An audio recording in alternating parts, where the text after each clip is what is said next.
bi pakai stru pui thatak kan nei theina turin zoinak sot committee tinan nia zoinak sot committee ten thei ai ma kan han la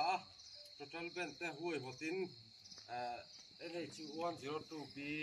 te kong pui kan han danga mi pui te le zin vei wa khar sat tam tak kan siamang ti kan ringa thang mi ta khiat thiam na ka kan han ti la ton hai voina zanina Cycle DC le SP te NHIDCL selling lamami an general manager te localin inrem na thatak mai kan nei theya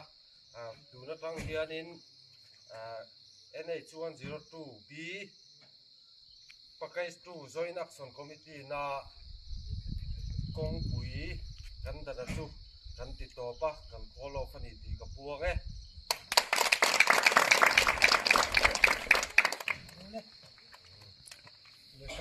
Kakan hong rule.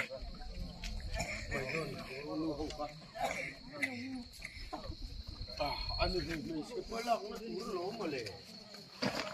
May sirin tiyang su. Kalau